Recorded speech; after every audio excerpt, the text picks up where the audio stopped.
আজকের গল্পের নাম পরিত্যক্ত কোয়ার্টার। গভীর অরণ্যের প্রান্তে, যেখানে সরকারি রাস্তার শেষ চিহ্ন ধুধু প্রান্তরে মিশে গেছে, সেখানে দাঁড়িয়েছিল এক জীর্ণ সরকারি কোয়ার্টার। সময় যেন এর শরীর থেকে সব রং শুষে নিয়েছে। ইটের দেয়াল বেয়ে শ্যাওলা নেমে এসেছে, জানালার কাঁচগুলো বহু দিনের ধুলোয় ঢাকা, আর লোহার গেটে মরচে ধরেছে। কোয়ার্টারটি যেন নিঃস্ব, একাকী এক প্রাচীন আত্মা, যে বহু গল্প বুকে চেপে নীরবতা পালন করছে। এই নিস্তব্ধ কুয়াশাচ্ছন্ন সকালে রেভিনিউ অফিসার রফিকের পরিবার এই কোয়ার্টারের দিকে এগিয়ে চলেছে। রেভিনিউ অফিসার রফিক একজন কর্তব্যপরায়ণ মানুষ, কিন্তু তার নতুন পোস্টিং নিয়ে কিছুটা বিরক্ত। তার চোখে মুখে ক্লান্তির ছাপ স্পষ্ট। গাড়ির দরজা খুলে তিনি নামলেন। গভীর শ্বাস নিয়ে চারপাশের পরিবেশটা অনুভব করার চেষ্টা করলেন। কুয়াশার চাদরে মোড়া আকাশ, ভেজা মাটির গন্ধ, আর দূরে কোনো অচেনা পাখির ডাক, সব মিলে এক অদ্ভুত বিষণ্ণতা। তার স্ত্রী শিউলি, যিনি সাংসারিক ঝুট ঝামেলায় নিজেকে সঁপে দিয়েছেন, গাড়ির জানালার কাঁচ নামিয়ে কোয়ার্টারটির দিকে তাকালেন। এক দীর্ঘশ্বাস ফেলে তিনি বললেন, আহা, কি এক জায়গায় নিয়ে এলে! এর চেয়ে তো আগের কোয়ার্টারটা ভালো ছিল। তার কথায় হতাশা আর ক্লান্তি মেশানো। তার স্মৃতির ঝাপটা যেন হঠাৎ করে হালকা হয়ে এলো। আগের কোয়ার্টারের স্মৃতিগুলো কেমন যেন ঘোলাটে লাগছে। তাদের কিশোর পুত্র রবিন, যার চোখ মোবাইল স্ক্রিনে আটকে আছে, মাথা না তুলেই বলল, এখানে নেটওয়ার্ক পাবো তো? সারাদিন বসে বসে বিরক্ত হব নাকি? তার এই মোবাইল আসক্তি অন্য সব কিছুর প্রতি তার উদাসীনতা আরও বাড়িয়ে দিয়েছে। সে বাইরের পরিবেশ বা নতুন জায়গার প্রতি বিন্দুমাত্র আগ্রহী নয়। ছোট মেয়ে রুহি, শান্ত প্রকৃতির এবং শিল্পী মনের অধিকারী, আপন মনে একটা ছোট ডায়েরিতে স্কেচ করছিল। সে গাড়ির জানালা দিয়ে বাইরের দৃশ্য দেখছিল না, কিন্তু তার চোখ মুখে এক ধরনের কৌতূহল ছিল। হঠাৎ সে মাথা তুলে কোয়ার্টারটির দিকে এক ঝলক তাকালো।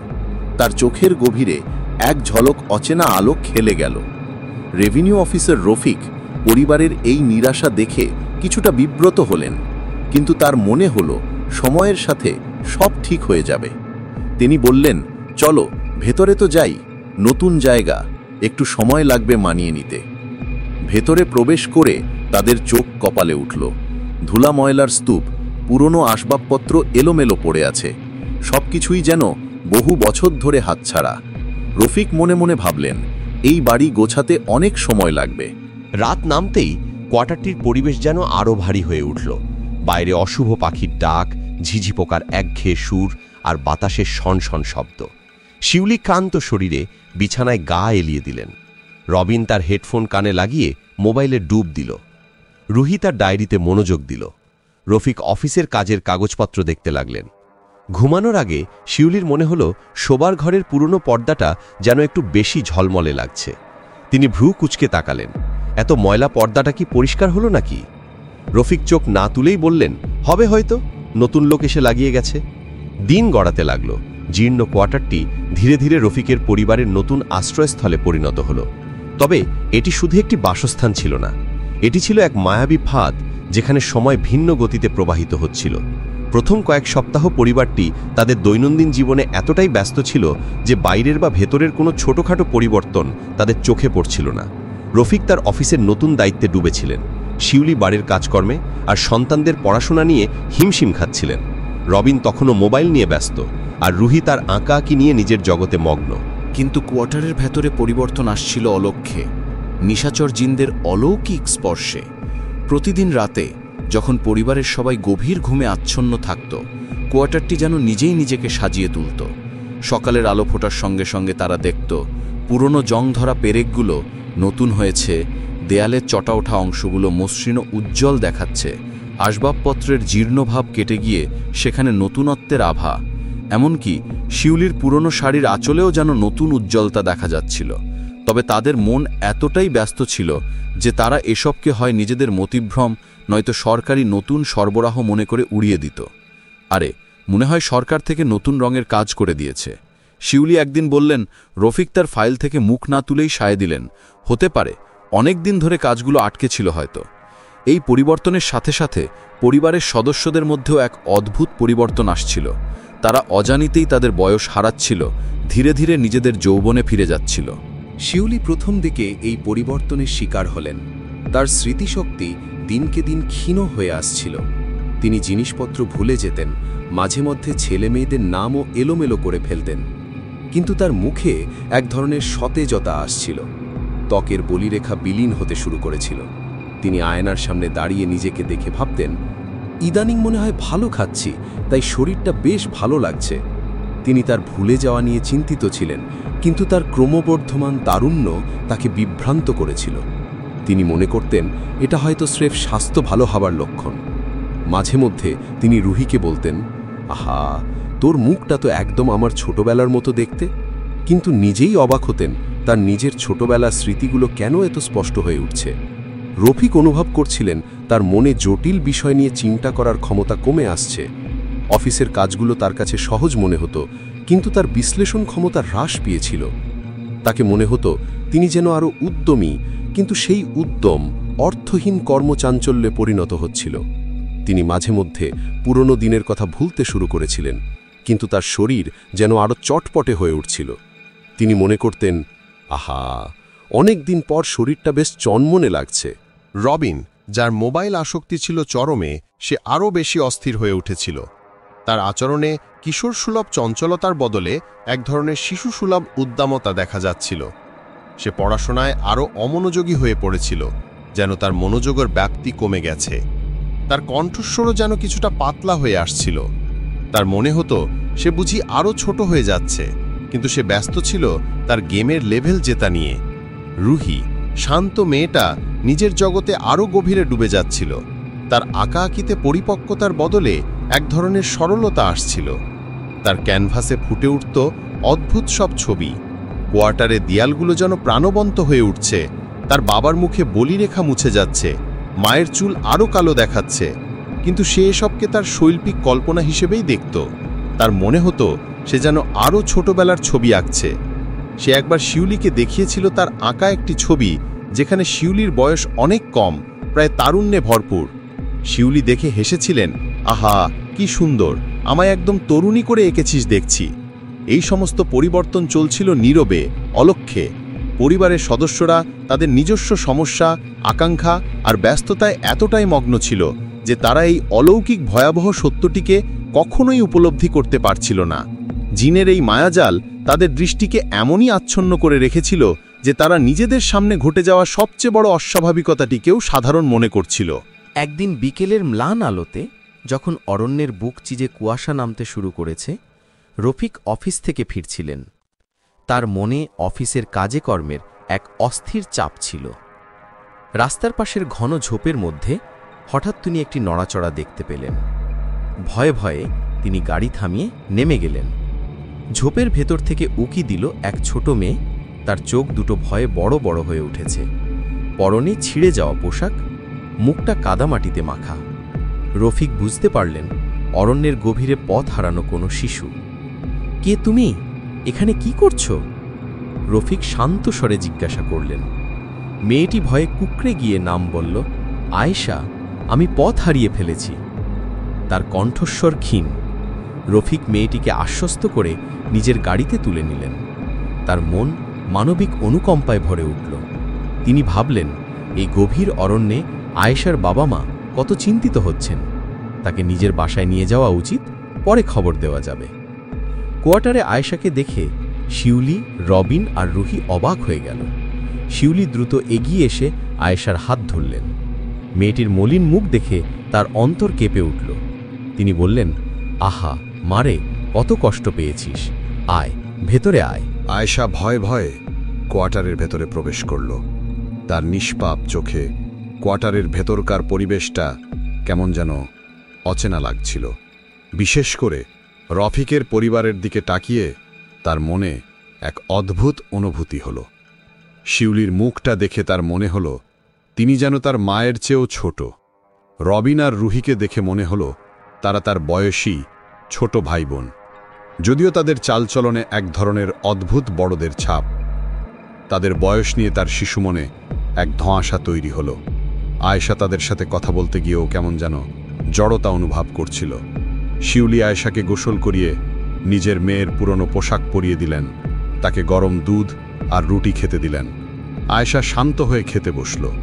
সে খুবই ভীত ছিল, কিন্তু রফিকের পরিবারের আতিথেয়তায় কিছুটা স্বস্তি পেল। তবে তার মনে বারবার একটা প্রশ্ন ঘুরছিল, এই বাড়ির মানুষগুলো কেন এমন? শিউলি তাকে যখন খাবার দিচ্ছিলেন, আয়েশা দেখল শিউলির হাতগুলো তার মায়ের হাতের চেয়েও মসৃণ, যেন একটি শিশুর হাত। সেদিন রাতে আয়েশা রুহির পাশে শুয়েছিল। রুহি তখন তার ডায়েরিতে অদ্ভুত সব ছবি আঁকছিল। আয়েশা চুপি চুপি রুহিকে জিজ্ঞাসা করল, তোমাদের বাসায় কি কোনো জাদুর জিনিস আছে? সবকিছু কেমন নতুন নতুন লাগে, আর তোমরাও? সে কথা শেষ করতে পারল না। রুহি তার দিকে ঘুরে বলল, কি বলছিস? এখানে কোনো জাদু নেই, এটা তো আমাদের বাসা। রুহির সরল জবাব আয়েশার সন্দেহকে আরও বাড়িয়ে দিল। সে লক্ষ্য করল রুহির আঁকা ছবিতে শিউলির মুখটি কেমন যেন অদ্ভুতভাবে তরুণ দেখাচ্ছে। আয়েশা বুঝতে পারছিল না তার ভয়টা কোথায়। বাড়িটা দেখতে বাইরে থেকে জীর্ণ হলেও ভেতরে কেমন যেন এক নতুনত্বের আবেশ।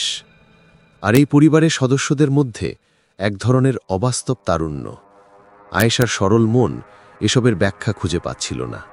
সে কেবল সৃষ্টিকর্তার কাছে প্রার্থনা করছিল যেন তার বাবা দ্রুত এসে তাকে নিয়ে যান।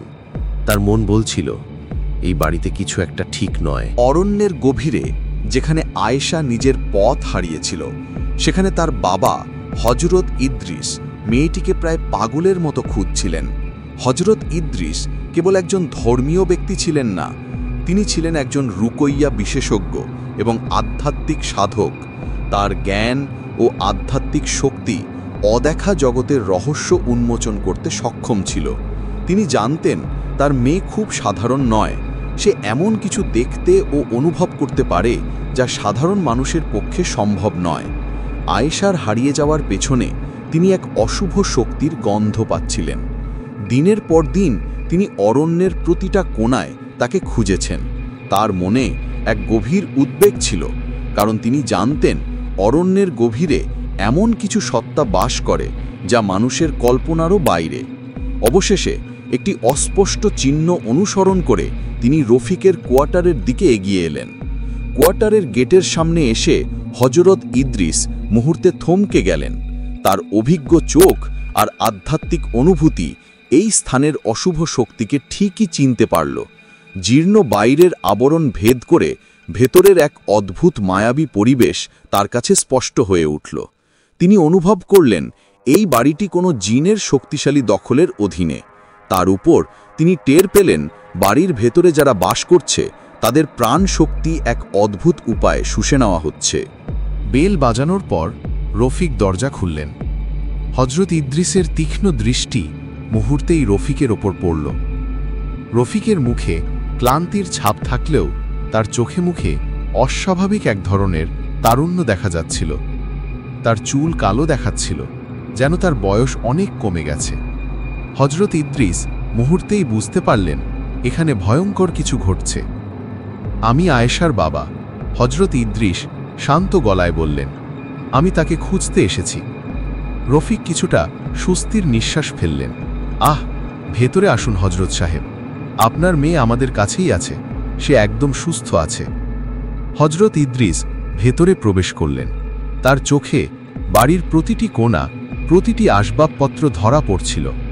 বাইরে থেকে জীর্ণ হলেও ভেতরে প্রতিটি জিনিস কেমন যেন নতুন আর সতেজ দেখাচ্ছিল। আর পরিবারের অন্য সদস্যদের দিকে তাকিয়ে তার সন্দেহ আরও দৃঢ় হল। শিউলিকে দেখে মনে হলো তিনি যেন তার চেয়েও তরুণী। রবিন আর রুহিকে দেখে তার মনে হলো তাদের বয়স বাড়ার বদলে কমছে।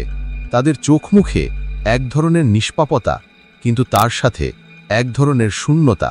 আয়েশা তার বাবাকে দেখে দৌড়ে এসে বুকে জড়িয়ে ধরল। হযরত ইদ্রিস মেয়েকে শান্ত করলেন। এরপর তিনি রফিকের দিকে ফিরে বললেন, আমি বুঝতে পারছি আপনারা আমার মেয়েকে সাহায্য করেছেন। আল্লাহ আপনাদের মঙ্গল করুন, কিন্তু এই বাড়িতে কিছু একটা ঠিক নেই। রফিক, যিনি নিজেও এসব নিয়ে কোনোদিন মাথা ঘামাননি, হযরত ইদ্রিসের কথা শুনে ভ্রু কুঁচকালেন। ঠিক নেই মানে? আমরা তো বেশ ভালোই আছি।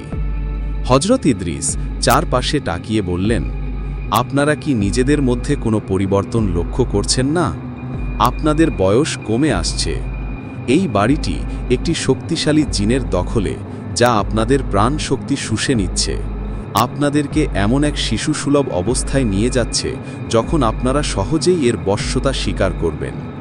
এই বাড়ির সাজসজ্জা আর নতুনত্ব সবই ওই জিনদের মায়াজাল। রফিক, শিউলি, রবিন আর রুহি একে অপরের মুখ চাওয়াচাওয়ি করল। হযরত ইদ্রিসের কথা শুনে তাদের মনে এক অজানা ভয় ঢুকে গেল। শিউলির স্মৃতিভ্রষ্টতা, রফিকের ক্রমহাসমান একাগ্রতা, রবিনের চঞ্চলতা আর রুহির সরলতা সব কিছু যেন এক মুহূর্তে হযরত ইদ্রিসের কথার সাথে মিলে যাচ্ছিল। তারা বুঝতে পারল তাদের এতদিনের ব্যস্ততা আর উদাসীনতা তাদের চোখকে এমনই আচ্ছন্ন করে রেখেছিল যে তারা নিজেদের অবক্ষয়কেও উন্নতির লক্ষণ বলে ভুল করছিল। তাহলে এখন কি হবে? শিউলি ভয়ে ভয়ে জিজ্ঞাসা করলেন। হযরত ইদ্রিস দীর্ঘশ্বাস ফেলে বললেন, এই জিন অত্যন্ত শক্তিশালী। একে তাড়াতে হলে আধ্যাত্মিক যুদ্ধ করতে হবে, রুকইয়া করতে হবে। রফিক স্কেপটিক্যাল ছিলেন, কিন্তু তার সন্তানেরা আর তার স্ত্রীর পরিবর্তিত অবস্থা দেখে তার অবিশ্বাস ফিকে হয়ে আসছিল। তিনি দেখলেন এই মানুষটি সাধারণ কিছু বলছেন না, তার চোখ মুখের দৃঢ়তা বলে দিচ্ছিল তিনি কোনো অলীক কল্পনা নিয়ে কথা বলছেন না। হযরত ইদ্রিস রুকইয়ার জন্য প্রস্তুত হলেন। তিনি রফিককে জানালেন, এই জিন অত্যন্ত শক্তিশালী এবং এর মায়াজাল গভীরে প্রথিত। একে বিতাড়িত করতে হলে পরিবারের সদস্যদের সম্পূর্ণ সহযোগিতা এবং বিশ্বাস অপরিহার্য। রফিক, শিউলি, রবিন আর রুহি হযরত ইদ্রিসের কথা শুনে ভেতরে ভেতরে কেঁপে উঠলেও নিজেদের অস্বাভাবিক অবস্থা উপলব্ধি করে তারা সায় দিল। প্রস্তুতি পর্বে হযরত ইদ্রিস কিছু বিশেষ জিনিসপত্র জোগাড় করতে বললেন। পবিত্র জমজম কূপের পানি, না থাকলে বৃষ্টি বা কুয়ার পবিত্র পানি, খাঁটি জলপাই তেল, লুবান বা ফ্র্যাঙ্কিনসেন্স আর কিছু ছিদ্র পাতা। তিনি এক পাত্র পানিতে ছিদ্র পাতা মিশিয়ে তা দিয়ে গোসল করার নির্দেশ দিলেন পরিবারের সবাইকে। এটি ছিল পবিত্রতা অর্জন এবং জিনের আক্রমণ থেকে আত্মরক্ষার প্রাথমিক ধাপ। চারিদিক অন্ধকার হয়ে এলে রুকাইয়ার আয়োজন শুরু হল। কোয়ার্টারের মূল কক্ষে সবাইকে একত্রিত করা হল। হযরত ইদ্রিস মেঝের উপর পরিষ্কার কাপড় বিছিয়ে বসলেন।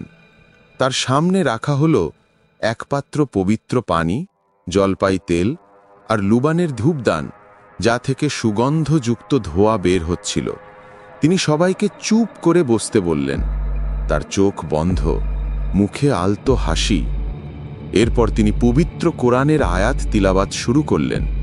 প্রথমে সূরা ফাতিহা, তারপর আয়াতুল কুরসি এবং একে একে সূরা আল বাকারার কিছু অংশ, সূরা ইয়াসিন, সূরা আল জিন, সূরা আল কাফিরুন, সূরা আল ইখলাস, সূরা আল ফালাক ও সূরা আন নাস। তার কণ্ঠস্বর ছিল গভীর, সুস্পষ্ট এবং দৃঢ়। প্রতিটি আয়াত উচ্চারণের সাথে সাথে ঘরে এক পবিত্র আবেশ তৈরি হচ্ছিল। প্রথম দিকে কোয়ার্টারে কিছুই ঘটছিল না, কিন্তু কিছুক্ষণের মধ্যেই এর প্রভাব শুরু হল। লুবানের ধূপের ধোঁয়া কেমন যেন ঘন হয়ে উঠছিল। ঘরের কোণে কোণে অদ্ভুত ছায়া নাচছিল। রফিকের পরিবার টের পাচ্ছিল ঘরের তাপমাত্রা হঠাৎ করে কমে গেছে। তাদের ঘাড়ের লোম কাটা দিয়ে উঠছিল। হযরত ইদ্রিস আয়াত তিলাওয়াত করতে করতে পবিত্র পানিতে ফু দিতে লাগলেন। সেই পানি তিনি ঘরের প্রতিটি কোণায়, প্রতিটি দরজায় ছিটিয়ে দিতে শুরু করলেন। জলপাই তেল দিয়ে তিনি পরিবারের সদস্যদের কপালে, বুকে এবং হাড়ের জোড়ায় মালিশ করলেন। বিশেষ করে রবিন আর রুহির ওপর তিনি বেশি মনোযোগ দিলেন। যখন তিনি পবিত্র পানি ছিটাচ্ছিলেন, কোয়ার্টারটি যেন জীবন্ত হয়ে উঠল। দেয়াল থেকে প্লাস্টার খসে পড়ল, মেঝেতে ফাটল দেখা দিল, জানালার কাঁচগুলো কেঁপে উঠল, যেন অদৃশ্য কোনো শক্তি সেগুলোকে ভেঙে দিতে চাইছে। অদ্ভুত এক শীতল বাতাস ঘরের ভেতর দিয়ে বয়ে যেতে লাগল, যার সাথে মিশে আসছিল বিচিত্র সব ফিসফিসানি আর চাপা আর্তনাদ। ঘরের সব বাতি মিটিমিটি করে জ্বলে উঠল, তারপর দপ করে নিভে গেল, ঘরকে এক ভয়াবহ অন্ধকারে ডুবিয়ে দিল। পরিবারের সবাই ভয়ে জড়সড় হয়ে বসেছিল। শিউলি কাঁপছিলেন, রুহি আয়েশার হাত শক্ত করে ধরেছিল। রবিন মোবাইল নিয়ে ব্যস্ত থাকলেও এবার তার চোখ থেকে মোবাইল ছিটকে পড়ে গেল। সেও ভয়ে কাঁপছিল। হজরত ইদ্রিসের কণ্ঠস্বর আরও জোরালো হল। তিনি জিনের উদ্দেশ্যে সরাসরি হুঁশিয়ারি দিতে লাগলেন, আল্লাহর কালামের সামনে তোমার কোনো শক্তি নেই, বেরিয়ে যাও এই পবিত্র স্থান থেকে, বেরিয়ে যাও এই নিষ্পাপ আত্মাদের ছেড়ে। জিনের প্রতিক্রিয়া ছিল ভয়ঙ্কর। আসবাবপত্রগুলো হঠাৎ করে শূন্যে উঠতে শুরু করল, তারপর সশব্দে মেঝের উপর আছড়ে পড়ল। পুরনো দেয়ালের ভড়িটা নিজের থেকে চলতে শুরু করল, তারপর বিকট শব্দে ভেঙে পড়ল। ঘরের ভেতরে এক ধরনের অদৃশ্য শক্তির লড়াই চলছিল। হঠাৎ করে আয়েশা চিৎকার করে উঠল, বাবা বাবা, ওদিকে অন্ধকার! হজরত ইদ্রিস আয়েশার দিকে তাকিয়ে দেখলেন ঘরের এক কোণে এক গভীর অন্ধকার জমাট বেঁধেছে, যা ধীরে ধীরে একটি বিকৃত আকৃতি ধারণ করছে। এটি ছিল সেই জিনের প্রকৃত রূপ, যা এতদিন মায়াজাল বিছিয়ে রেখেছিল। তার চোখ দুটো ছিল আগুনের মতো লাল, আর তার মুখে ছিল এক ভয়াল হাসি। জিনটি তখন পরিবারের সদস্যদের দিকে তাকিয়েছিল, বিশেষত রবিনের দিকে। রবিন, যে এতদিন তার মোবাইলের জগতে ডুবেছিল, সে এই জিনকে দেখে সম্পূর্ণ স্তম্ভিত হয়ে গেল। তার শরীরের সমস্ত রক্ত হিম হয়ে গেল। জিনটি রবিনের দিকে হাত বাড়াল। হজরত ইদ্রিস দ্রুত কুরআনের এক শক্তিশালী আয়াত তিলাওয়াত করে জিনের দিকে ফু দিলেন। জিনের বিকৃত শরীর কেঁপে উঠল, কিন্তু জিনটি ছিল জেদি ও নিজের সম্মান হারানোর ব্যথায় জ্ঞানহীন। সে শেষ চেষ্টা হিসেবে তার সমস্ত শক্তি নিয়ে রবিনের ওপর তার কুফুরি বান মারল। এই সময় রবিন, যে আধ্যাত্মিক শক্তি বা বিশ্বাস নিয়ে খুব একটা ওয়াকিবহল ছিল না, সে এতটাই ভীত হয়ে পড়েছিল যে তার প্রতিরোধ ক্ষমতা প্রায় শূন্যের কোঠায় নেমে এসেছিল। জিনের শক্তি যেন তার ওপর ভর করতে চাইল। সে নিজেকে ছাড়ানোর চেষ্টা করল, কিন্তু পারল না। এক ঝটকায়, এক ভয়ঙ্কর চিৎকারের সাথে কোয়ার্টারের মূল দেয়ালের একটি অংশ ভেঙে পড়ল। এক অন্ধকার ঠান্ডা ঘূর্ণিঝড়ের মতো সেই ভাঙা দেয়ালের ফোকর দিয়ে ঘরের ভেতরে ঢুকে পড়ল। হজরত ইদ্রিস তার সমস্ত আধ্যাত্মিক শক্তি দিয়ে জিনকে তাড়ানোর চেষ্টা করছিলেন, কিন্তু জিনটি তার শেষ চাল চালল। সেই অন্ধকার ঘূর্ণির মধ্যে রবিনকে যেন অদৃশ্য এক হাতে টেনে নিয়ে যাওয়া হলো।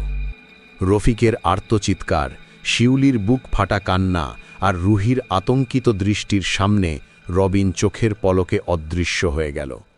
এক মুহূর্ত আগেও যেখানে রবিন ছিল, সেখানে এখন কেবল শূন্যতা।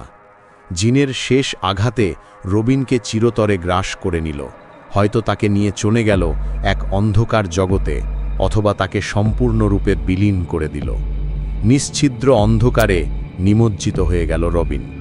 হজরত ইদ্রিস বুঝতে পারলেন জিনটি পরাজিত হয়েছে, কিন্তু তার বিনিময়ে এক ভয়ানক মূল্য দিতে হয়েছে। তিনি রুকইয়া চালিয়ে গেলেন। তার কণ্ঠে এখন শোকের সাথে মিশে গিয়েছিল চূড়ান্ত দৃঢ়তা। ধীরে ধীরে সেই অন্ধকার ঘূর্ণি শান্ত হল। জিনের উপস্থিতি মিলিয়ে গেল। ঘর ধীরে ধীরে শান্ত হয়ে আসলো, কিন্তু রবিনের শূন্যতা ছিল এক ভয়ঙ্কর নীরবতা। রুকইয়ার পর কোয়ার্টারটি সম্পূর্ণ নীরব হয়ে গেল। বাইরের অশুভ পাখির ডাকও যেন থেমে গিয়েছিল। যে জিনের মায়াজালে ঘরটি এত সুদর্শন ও নতুন দেখাচ্ছিল, সেই বিভ্রম কেটে গিয়েছিল। দেয়ালগুলো থেকে পলেস্তারা খসে পড়া, ভাঙা মেঝে আর পুরনো আসবাব, কোয়ার্টারটি যেন তার আসল জীর্ণ রূপে ফিরে এসেছিল। অন্ধকারও ছিল এক ভিন্ন ধরনের। এবার আর ভয়ের অন্ধকার নয়, বরং এক গভীর শূন্যতার অন্ধকার। হজরত ইদ্রিস চোখ খুললেন। তার কপালে ঘামের রেখা, মুখ ফ্যাকাশে। এই আধ্যাত্মিক যুদ্ধ তাকেও ক্লান্ত করে দিয়েছিল। তিনি দীর্ঘশ্বাস ফেললেন। জিন চলে গেছে, কিন্তু যে ক্ষতি হয়ে গেছে তা অপূরণীয়। রফিক, শিউলি আর রুহি পাথরের মতো বসেছিলেন। তাদের চোখে ছিল এক গভীর শূন্যতা। রবিনের চলে যাওয়া, চোখের সামনে তাদের আদরের সন্তানকে হারিয়ে ফেলার ঘটনা তাদের মানসিকতাকে সম্পূর্ণ বিধ্বস্ত করে দিয়েছিল। রফিকের চোখ থেকে অনর্গল জলধারা নামছিল। শিউলি অস্ফুটে রবিনের নাম ধরে ডাকছিলেন। তার বুকে জমাট বাঁধা শোকের ভারে তিনি যেন ভেঙে পড়ছিলেন। রুহি তার ছোট হাত দিয়ে তার মা বাবার হাত ধরেছিল। তার চোখেও ছিল অশ্রুধারা, কিন্তু সে ছিল নীরব, যেন এই গভীর শোক তাকেও পাথর করে দিয়েছে। তারা আর ধীরে ধীরে বয়সের হারাচ্ছিল না। কোনো মায়াজালও তাদের ঘিরে ছিল না। হজরত ইদ্রিস বললেন, জিনটি চলে গেছে, এই বাড়িটি এখন মুক্ত। তার কথায় কোনো আনন্দ ছিল না, শুধু এক গভীর বিষাদ। কিন্তু সে যাওয়ার আগে আপনাদের থেকে সবচেয়ে প্রিয় জিনিসটা কেড়ে নিয়েছে। এটা তার শেষ আঘাত ছিল, তার পরাজয়ের চিহ্ন। হজরত ইদ্রিস চোখ খুললেন, তার কপালে ঘামের রেখা, মুখ ফ্যাকাশে। এই আধ্যাত্মিক যুদ্ধ তাকেও ক্লান্ত করে দিয়েছিল। তিনি দীর্ঘশ্বাস ফেললেন। জিন চলে গেছে, কিন্তু যে ক্ষতি হয়ে গেছে তা অপূরণীয়। রফিক, শিউলি আর রুহি পাথরের মতো বসেছিলেন। তাদের চোখে ছিল এক গভীর শূন্যতা। রবিনের চলে যাওয়া, চোখের সামনে তাদের আদরের সন্তানকে হারিয়ে ফেলার ঘটনা তাদের মানসিকতাকে সম্পূর্ণ বিধ্বস্ত করে দিয়েছিল। রফিকের চোখ থেকে অনর্গল জলধারা নামছিল। শিউলি অস্ফুটে রবিনের নাম ধরে ডাকছিলেন। তার বুকে জমাট বাঁধা শোকের ভারে তিনি যেন ভেঙে পড়ছিলেন। রুহি তার ছোট হাত দিয়ে তার মা বাবার হাত ধরেছিল।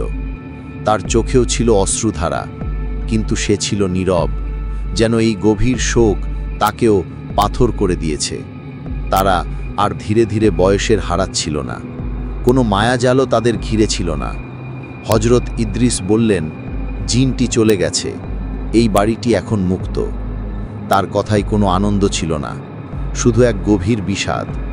কিন্তু সে যাওয়ার আগে আপনাদের থেকে সবচেয়ে প্রিয় জিনিসটা কেড়ে নিয়েছে। এটা তার শেষ আঘাত ছিল, তার পরাজয়ের চিহ্ন। রফিকের ভেতরের কর্তব্যপরায়ণ মানুষটি এখন ভেঙে চুরমার। তার উদাসীনতা, সংসারে মনোযোগ না দেওয়া, নিজেদের জীবনে পরিবর্তনগুলো না দেখা, সব যেন একবারে তার সামনে স্পষ্ট হয়ে উঠল। তার মনে হলো, যদি তিনি আরেকটু সচেতন থাকতেন, যদি তিনি স্ত্রীর কথা, সন্তানদের কথায় একটু মনোযোগ দিতেন, তাহলে হয়তো এই ভয়াবহ ঘটনা ঘটত না। তাদের নিজেদের ব্যস্ততা, উদাসীনতা আর জাগতিক সমস্যার পেছনে ছুটে চলা তাদের চোখকে এমনই আচ্ছন্ন করে রেখেছিল যে তারা নিজেদের অবক্ষয়কেও উন্নতির লক্ষণ বলে ভুল করছিল। আর সেই ভুলের চরম মূল্য দিতে হলো তাদের সন্তানকে। শিউলি এখন আর স্মৃতিভ্রষ্ট নন। তার সব স্মৃতি ফিরে এসেছে, কিন্তু সেই স্মৃতিতে মিশে আছে রবিনের হাসি, রবিনের বায়না, আর এখন তার চলে যাওয়ার অসহনীয় যন্ত্রণা। রুহি তার ডায়েরি খুলেছিল, যেখানে সে এতদিন বাড়ির নতুনত্বের আর মা বাবার তরুণ মুখের ছবি আঁকত। এখন তার ক্যানভাসে শুধুই ছিল একটি শূন্য স্থান, যেখানে রবিনের ছবি থাকার কথা ছিল। হজরত ইদ্রিস সান্ত্বনার ভাষা খুঁজে পাচ্ছিলেন না। তিনি কেবল বললেন, আল্লাহর ফায়সালা। এই জিন এমনভাবে কাজ করে যে মানুষ তার নিজের অজান্তেই নিজেকে ধ্বংসের দিকে ঠেলে দেয়। আপনাদের ব্যস্ততা ছিল তার জন্য এক সহজ সুযোগ। কোয়ার্টারটি এখন পরিষ্কার, জিনের কোনো অস্তিত্ব আর সেখানে নেই, কিন্তু পরিবারের জীবনে যে শূন্যতা তৈরি হলো তা কোনোভাবেই পূরণ হওয়ার নয়। এই ভয়ালোভিত্বতা তাদের জীবন থেকে কেবল রবিনের প্রাণী কেড়ে নেয়নি, কেড়ে নিয়েছে তাদের স্বাভাবিক জীবন, তাদের নিরুদ্বেগ অস্তিত্ব। তারা এখন যে বাড়িতে বাস করছিল তা ছিল এক খালি খোলস, যেখানে এক ভয়ানক সত্যের নীরব সাক্ষী হয়ে বেঁচে থাকতে হবে তাদের। ভয়ঙ্কর জিনের চেয়েও বেশি ভয়ঙ্কর হয়ে উঠল সেই শূন্যতা, যা তাদের প্রতিটি নিঃশ্বাস